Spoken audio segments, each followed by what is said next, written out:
Coucou, aujourd'hui je viens de parler d'un thème qui est absolument essentiel à mes yeux et que je rencontre quotidiennement, que ce soit dans ma vie personnelle comme professionnelle. Et il s'agit de remettre son pouvoir à l'extérieur. Qu'est-ce que c'est? En fait, c'est quand tu penses que une personne de ton entourage ou une coach, une thérapeute ou encore un outil de guidance, que ce soit un oracle ou une pendule ou que sais-je. Je pense que cette personne ou cet outil saura mieux que toi ce qui est bon pour toi. C'est quand tu remets ton pouvoir à l'extérieur, c'est aussi, ça signifie en fait que tu n'entends pas ta propre voix. Ne pas entendre sa propre voix, ça nous amène à être dans le brouillard mental, à ressentir une espèce de déphasage, de quête de réponse perpétuelle. Ça amène à prendre des rendez-vous avec différents thérapeutes, à consulter ses amis et à demander ce qu'ils en pensent pour telle et telle situation que l'on vit. Et ça, c'est quelque chose que je rencontre très souvent. Et en fait, ça me touche parce que je l'ai vécu.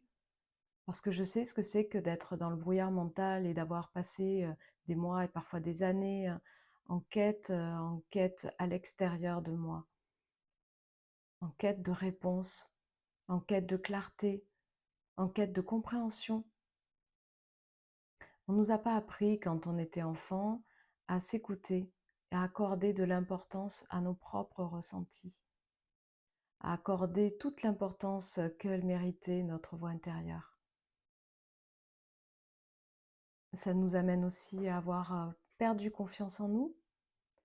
Et personnellement, j'ai mis beaucoup, beaucoup de temps à récupérer cette confiance et à pouvoir m'écouter et à comprendre comment je fonctionnais, comment je pouvais avancer. Et dans mes accompagnements, franchement, c'est quelque chose de vraiment essentiel, de ne surtout pas prendre de décision à la place de la personne, de ne pas l'influencer, mais de la remettre au centre de sa propre existence.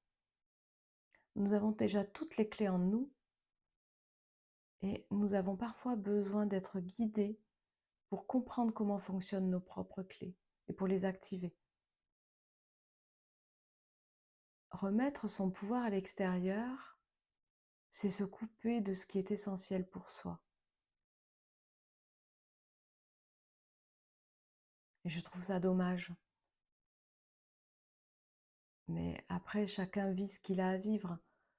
Sauf que quand on en prend conscience, quand on réalise à quel point on se sent perdu et que ça mène vraiment du désespoir, ça peut amener les gens en burn-out ou en dépression profonde. Quand on en prend conscience, je pense que d'être soutenu et d'être accompagné à ce moment-là pour retrouver cette voix intérieure qui ne vous quitte jamais. Il faut bien qu'on en ait conscience. Jamais notre voix intérieure ne nous quitte. Mais on peut retrouver son chemin. Il y a... Moi, si j'ai quelque chose à vous dire, c'est à vous transmettre. En tout cas, c'est beaucoup d'espoir. Parce que comme elle ne nous quitte pas et que c'est juste qu'on ne l'entend plus, on la perd de vue, on peut retrouver le chemin. Et ça, ça fait partie de mon domaine d'expertise. Donc si jamais vous êtes dans cette situation, gardez espoir. Écoutez vraiment ce message et puis trouvez quelqu'un qui saura vous écouter, qui vous saura vous soutenir, vous appuyer. Et surtout, faites bien la différence entre être soutenu, accompagné et donner votre consentement et votre pouvoir à qui veut le prendre.